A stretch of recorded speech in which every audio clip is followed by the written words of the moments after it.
up, Gato Squad? Welcome back to the channel. My name is Elias. If you are new here, hit that button below to subscribe. Consider subscribing if you like daily car content. So, as you can see behind me, I don't have a Type R. I have a 2017 Honda Accord Sport, an automatic. So, in case you missed it, I had to drop my Civic Type R off at the Honda dealer, Hackathon Honda, by the way, great dealership. Because they have two Honda techs coming over, a field tech and a Honda rep coming over to check out the Type R and take a look at what's going on with transmission. More on that in another video. This video is going to be me reviewing this car from a Type R owner's perspective. So let's go ahead and get started.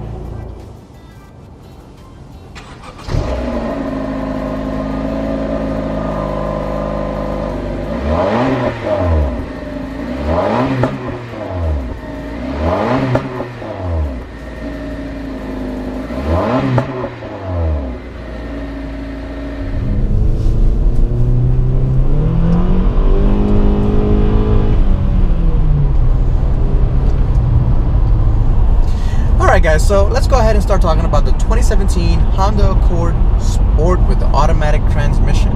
Now, as you guys may or may not know, the 2018 Honda Accord is already out and it's in dealerships.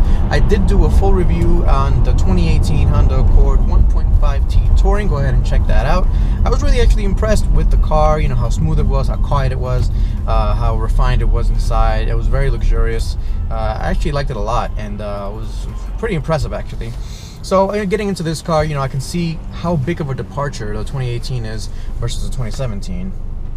And, you know, the differences are huge. So first of all, you know, this car has been around for a while. The chassis has been around for a while. It was developed back in 2013, 2014, and it was a mid-model refresh, as they call it, pretty recently. And, you know, it looks okay from the outside. Let's talk about the outside looks. I feel that after the mid-model refresh, the car got uglier. So they added a whole bunch of chrome and a whole bunch of LED lights and accents and things like that to the car, the bigger wheels. I'm not a big fan of the way it looks overall. So from the front, you know, it has all that chrome in the front, with that big chrome grille. It's got the LED fog lamps, which is pretty cool. But it also has the LED headlights surrounds, and you know, I am a big fan of the headlights. I like the way the headlights work. You know, they are projector beams that look really good and they're very useful at night. But it just feels like somebody went to AutoZone and started buying up LED parts and just throwing it on the car in the front. And then you get to the back, and then you know, you get the taillights again. They feel more aftermarket than they really need to be. I feel like they did a really good job when the car first came out. The 2014 or 2015 Accord looks really good. This is the Accord Sport. I really like the way that looked a lot. With this one, it looks okay. Whenever I see it on the road, when I'm driving around, it feels like somebody, again, added a whole bunch of aftermarket parts to it. Anyway, the car is not all about the looks. Most people buy the car for the interior space, and this car has a ton of space in here. You know, I could reach, well, I can't reach to the driver's side door, which is, you know, something I'm not really used to. In the Civic hatchback, the Civic Type R that I own, it's a lot tighter than this, and you know, I thought that was a very spacious car. In my S2000, I don't have to even reach the other door, and as well as my Prelude, I don't really have to reach the end of the door. For this, I would have to go across, and I'm still not touching the door. So very, very spacious in here. It's a very large car on the inside, which is pretty cool for people that like spacious interiors. And you know, this is what this car is geared for. It's geared for very comfortable, very good daily commuting car, and you know, for daily driving duties. And you know, I love the seats. So the seats, I think they did a really good job with these seats. They have that leather bolstering with cloth in the middle. You know, they don't have that much bolstering. It's not really that sporty of a seat, but I like the way they did the leather plus the cloth. I think it did a really good job. And then it did the same thing with the door as well. The door still has leather, really nice soft touch leather too. I think they did a really good job with that.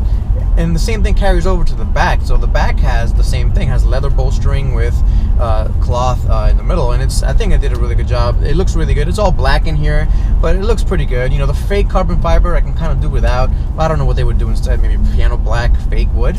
I don't know. But other than that, you know, the center stack, not too bad. I do like the double din kind of, I call it double din, but double bubble, I guess you could call it. The screen here, very reminiscent of the 335s and the 3 Series with navigation. They have that kind of reminiscent shape, and I've always liked that. Really pretty cool. And yeah, so moving on to the driver's cockpit here, I think it's pretty well set up. I love the steering wheel. It's a leather wrapped steering wheel. I wish it was a little bit smaller, but not bad overall. The gauge cluster is great. It's all analog, except for a little screen in the middle that shows you a bit of information, but it's not bad at all for what it is. And yeah, so talk about the driving now. The driving characteristics of this car, it's actually pretty fun. It's on the cornering, on corners and on back roads and things like that, and it's been more fun than I thought it was going to be.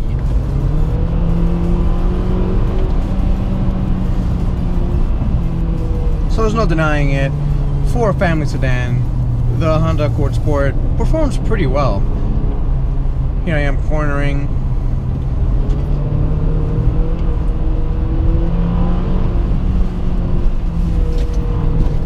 Remember, these are stock tires, so nothing special or anything like that.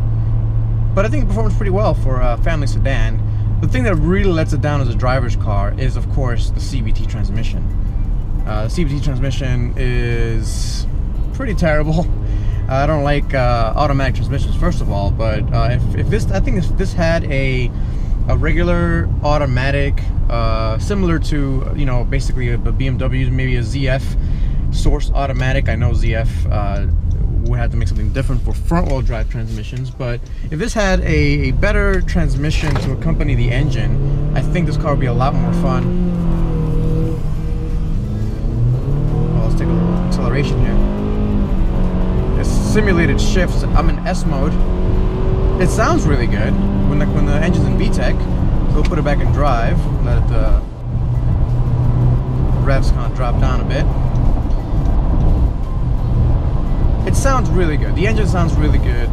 This K-Series engine, not bad at all. And it does get up out of its way a little bit, but again, the CVT transmission just kind of ruins the fun. If I were to buy this car, it would have to be in a manual. I think with a manual, this car really would be a lot of fun. But as it is with the CVT, I can really tell that Honda tried its best to make it feel sporty. Initial tip-in, even in the regular drive mode, it's pretty strong. It gets you nice little speed bump there when you get going. It's pretty cool. So we'll do a little merge onto the highway here, put it in S mode, let the transmission sort itself out. It does have paddle shifters back here, but they're not really useful. It's a CVT, it's simulated. So let's get going. Some understeer there. Pedal to the metal here, as fast as it goes. Makes a good sound, but as you can tell, it stays a red line, it just kind of keeps going. That's how CVTs are. I don't know, not really my cup of tea. It's okay. Some quick notes of the car on the highway. It's a pretty comfortable car to actually be on the highway. Great gas mileage, getting above 30, maybe 35 miles to the gallon here on the highway, around 65, 70 miles an hour. So it's pretty good for highway cruising. The CVT, you don't really notice it if you're driving normally, so on the highway you don't notice the CVT. Not bad either. It's, as a daily driver, as a commuter car, this car makes a whole lot of sense. Great gas mileage, very comfortable, traditional looks, big trunk, big space in the back, big space in here. It's got all the buttons down here to control the climate control. It's got everything you really need from a daily driver, and I can see why Honda has sold so many of these Honda Accords, and will continue to do so, especially with this new Accord, the 2018s that came out. Way more impressive than this, so I think it's only going to get better for Honda in terms of sales. Alright guys, that pretty much wraps it up. Thank you for watching. As always, if you have any questions, please put them down below, and I'll catch you guys next time. Peace out.